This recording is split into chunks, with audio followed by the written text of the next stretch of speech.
Today we will be presenting a Powtoon, which we have created to display how we explored the potential dangers of social media. By collaborating our research topics, we have created a Powtoon which surrounds the lives of two girls who have found themselves in danger online, both mentally and physically. Focusing on social media platforms, Instagram and Tinder, the growing issue of perfectionism and eating disorders from social media influencers, as well as scamming with online dating, is presented. The Powtoon briefly explores the impacts and effects that the social media platform have had on girls, and more detailed research can be found as entries in our supporting blog.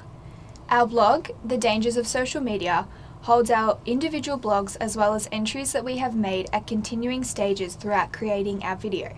We have created a storyboard which provided us with the framework for our Powtoon, as well as a mind map, evidenced our group meetings and reflected on our process. Meet Jennifer and Georgia. Hi, I'm Jennifer. I'm a 13-year-old girl and I love my life. In my free time, I enjoy scrolling through social media, especially MSN, because I get to talk to my friends outside of school. A new social media app has just come out, called Instagram. You get to share photos with all of your friends and keep up to date with what your favourite celebrities are doing. I've decided to join so that I too can see what everyone's posting. I'm scrolling through and suddenly I'm inundated by all these beautiful models with perfect lives and perfect idealistic thin bodies. I began to think, I could never look like this. Little did Jennifer know that these photos are photoshopped and not real life. I had an overwhelming feeling of never being skinny enough or pretty enough to deserve the love of anybody. I'm useless. I'm pathetic. A few weeks later, and it's my birthday. There is just so much food. Food equals fat. Fat equals embarrassment. No, I tell myself, no, I don't need to eat anymore. I am big enough, fat enough. Jennifer falls into the trap of self-doubt and misery, becoming extremely depressed. As a result, Jennifer's self-enforced punishment develops into an eating disorder as she restricts her diet and loses an unhealthy amount of weight. Hey, I'm Georgia. I'm 25 years old and live in the inner city of Melbourne by myself. I have plenty of friends and enjoy spending time with them. However, seeing my friends so happy and in love and in loving relationships, I do become jealous.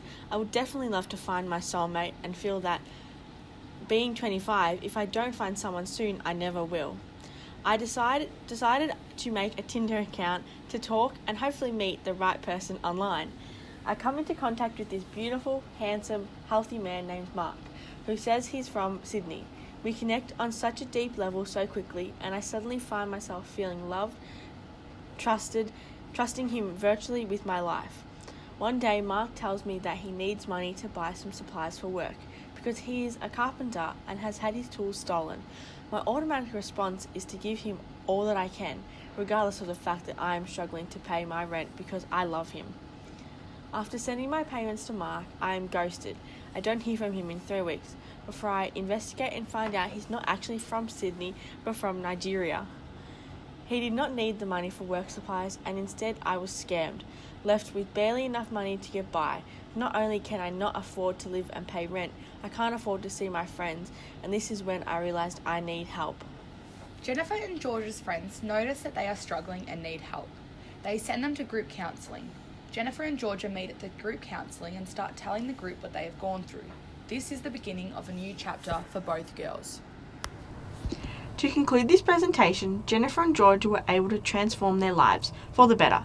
Jennifer, after going to regular counselling, learned to love herself for who she is and became more confident and self-caring. Georgia has now learnt not to trust someone so quickly online and the importance of support from her friends.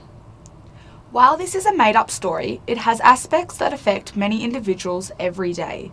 The dangers of social media have major effects on someone physically as well as psychologically. Someone who has poor body image, leading to eating disorders, or who is scammed online, losing everything, is left with major trauma.